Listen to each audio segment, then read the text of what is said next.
Alright guys, so this is going to be the review of the massive 1/50th scale TWH 49HR blast hole drill. This one is in the orange and blue livery, and it's a very interesting livery, and I really like this model a lot. The first thing I want to say is that this model doesn't have its place in every collection. It retails for $4.99, which is reasonable for what you get. But like I said, it really won't fit into every collection, mainly because of its size, and it's really a specialty model when I think of it. If you don't have a mining collection, it still would be nice to have, but there really wouldn't be the best placement for it, so to say. That being said, let's get into the review of it. And I'm going to start with the bottom half of the machine, and then I'll make my way up to the mast and show you the functions of the mast and the drilling rods. Before we get into that, like I said, we'll start with the bottom first. The machine crawls. It crawls very easily too. There's no question of whether it will, break the track links or not. If you look, there are two stabilizers per side. They are able to raise and lower, as shown. I always keep them lowered because I like to keep it in the drilling position, but for the time being, I'll keep that one up. And the stairway,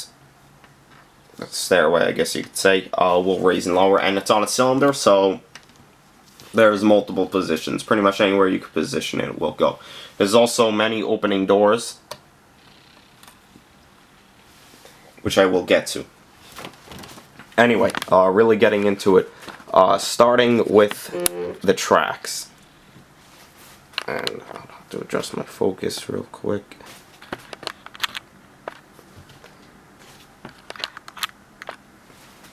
The tracks here are really nice.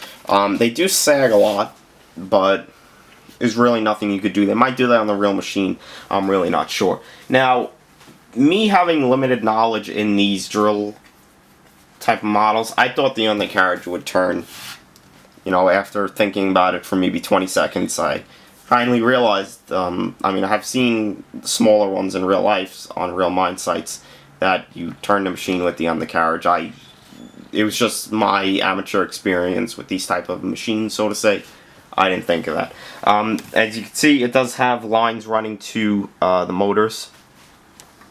And if you look at the track pads, it's really hard to show it, but they are very detailed. The track frame itself is pretty much just a piece of metal. I'm guessing it's like that in real life as well. If we go to the cab is extremely detailed. Looking at the outside of it, you can see the paint is just immaculate. Probably one of the best painted models that I've ever owned. The paint up here, I know this sounds crazy, but the paint up here compared to down there is exactly the same, and it's extremely perfect. Even the railings up top. And the plastic that they used as the glass is also perfect as well. And if you look on the inside, you could see all the controls for the drill operator.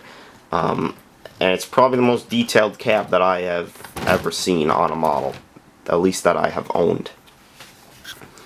If you look on top of the cab, you can see that it does start. The blue color that the model does feature as well, which is only on the railings. And I think that they should have expanded that a little bit more, but it's still nice that they do have some blue.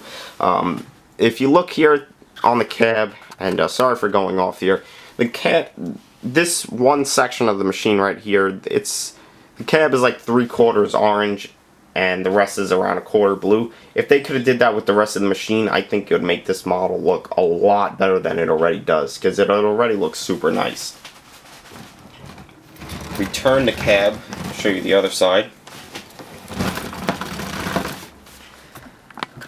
Looking at the other side of the cab, it has some really cool functions. So up top you could see, not exactly sure whether it's a air filter up top here or it's the AC or the heat, but I don't know if you're able to tell or not, but that grill right there, or that grating right there, is actually etched through, which is completely crazy. Looking at it right here, you can see all the warning decals. This kind of like cab guard pops up, which is pretty amazing, and the cab door opens. It doesn't open too much, but it opens to around right there, which is pretty crazy. Right here on the front of the cab,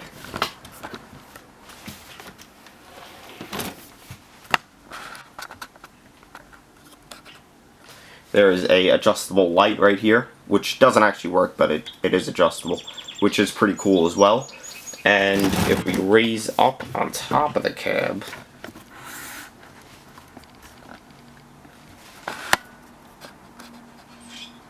you could see another adjustable light. There's another light right there, and more of the cab guard up top over there. And also, this is a very hard model to review, so it's probably going to be everywhere, but sorry about that.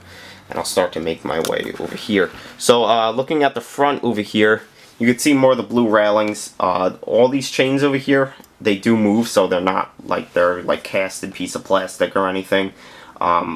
But they obviously do belong at the lowest point. That's just so nobody will come on the rig while it's drilling. All the catwalks over here are etched through, as you can see. It's hard to see, but underneath right here, that's actually a piece of rubber to block anything from the drill underneath. And if you look, this right here and also that right there is actually for the outrigger. So that's where the outrigger will go when it does contract, or I should say retract, which is pretty cool because it has an actual line and a warning decal going to it. So that's also very cool. Going to the right side of the drill rig, you could see a lot of orange. I don't necessarily agree with all the orange here. I think there should be a little bit more blue because it would break up all the orange and kind of give it a better, so to say, better like flash to your eyes, so to say. But it's still really cool. There's an oil tank right here. As you can see, there's a railing right there, and just these two caps up top. There is also an opening door right here to a radiator, which is also a great feature. And if you look, the grating here is etched through. Over here, if I can get them open, these doors also open to what look like compressors. I don't exactly know. I think that it partially does operate on air. I'm not exactly sure, but as you can see in there, they look like compressors. I'm not sure if they are. Please correct me if I am wrong. And these doors sometimes are pretty hard to open up.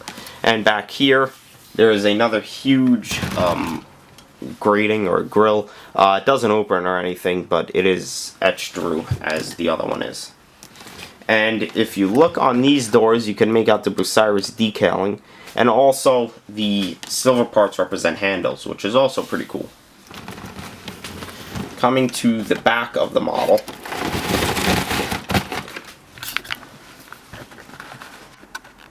which is very cool, and I'll show you why.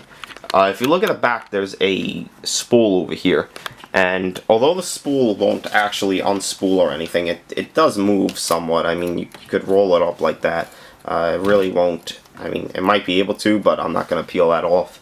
And you just put that in here, and I believe that's the actual power for the machine, since it does run on electric. And that's really cool that that is able to do that. If you look in here, there's an access ladder to go in there to the engine room, and there's a Bucyrus decal under there, and there's a bunch of lines leading up top to the mast over here. Turning it, because I never actually showed you guys this side, you can make out the caution decal right there. There's really not much to this side. The catwalks on here are etched, and the door right here does open, and it will reveal the engine room in there. Now, a really cool feature about this model is not only the working mast, but if you look on top, you'll see the panels. And they are removable one by one, and there's 3 separate ones. So you could take this one off,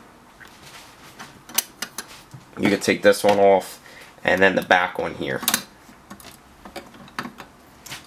And when you do that, you're able to see the engine of the machine. And what I do is I store all the keys in here, so that's why they're in there. You can see all the circuit boards, the breaker boxes and everything, and the engine, which is really cool that they did that. I mean, they really could have just kept it, you know, where that wasn't able to open, but it's really cool that they did that, and I like that a lot. I'm not usually one to check for like engine detail and whatnot, but the fact that it's there is very cool, and it gives it just a really cool selling point of the model, if you would say. There's also another opening door right there, so you can see it right there. And the panels, they don't clip on or anything, that you just drop them on, and they will stay in because they go in the grooves, so to say. And you want to make sure you don't get any on the lines here. And now I will get to the mast. So, looking at the model with the mast makes it even more impressive because the mast is so large. I actually can't fit it in my camera in one, but I'll move the camera up so you can see. The mast is actually foldable, and one reason why I actually have the outriggers down all the time is because if I ever do put the mast down, the outriggers actually do help the model. But in order to lower the mast, if you have it locked, you have to remove the pins back here. And the mast is actually on cylinders, although they necessarily won't hold it. And you have to make sure the drilling rod is out of the hole, so to say. And you just lower it down. The cylinders won't actually hold it, at least on my model. And that's what it looks like with the mast down. So, a very cool look to it. I personally like it up, but that's what it looks like when it's lowered. And I mean, you could lock it in any position. They give you other positions. You have to make sure that won't drop.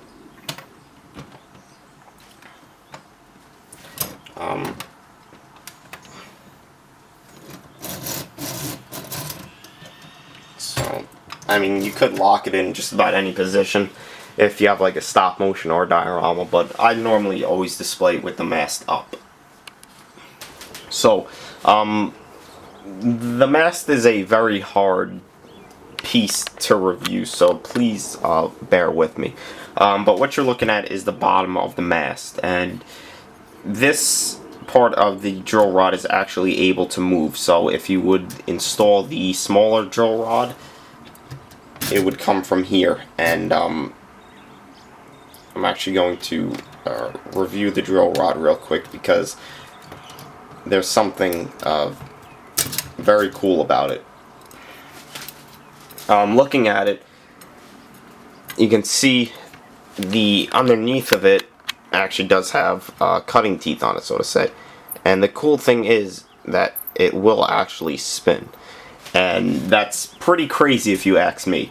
I don't know how they did that or anything, but I mean, it's through a threaded rod and everything, but it's still really cool that they were able to do that. And when you want to change a drill rod, I normally just drop it in and then I lower the machine part of it, but I'll show you that.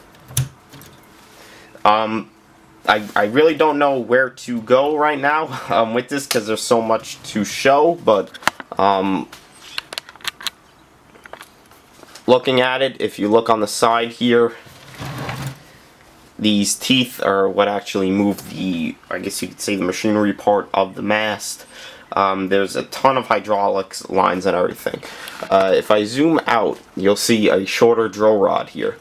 This one right here you could replace with this one, and the way that you do it is you drop this one in this piece right there. I mean, I'm sorry, but it's very hard to review. And then you drop the head of it right there, and you can see it's actually able to move.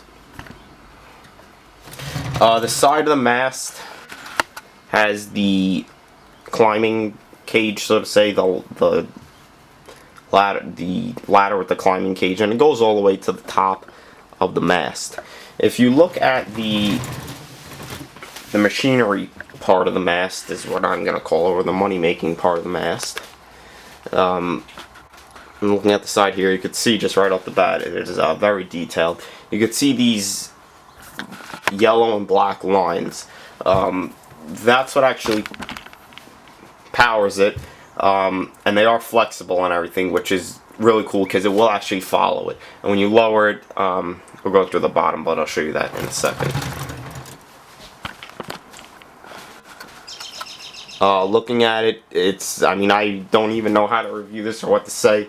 It's just overall extremely detailed, and the way that you actually move it, which doesn't really work the way it should, is you insert a plastic piece and a key here, and you can move it like that, but honestly, I just move it with my hands. Up top, there's a little service crane right here. It doesn't have any tension in the drum, so I mean, I would pull on it right now, but I'll wind it back up. And if we look at the back of the mast towards the actual drill rig, you can see about midway in the mast, all the lines run to the hoses, which will power it. And there's one basically pipe that will run down. And if we look down here,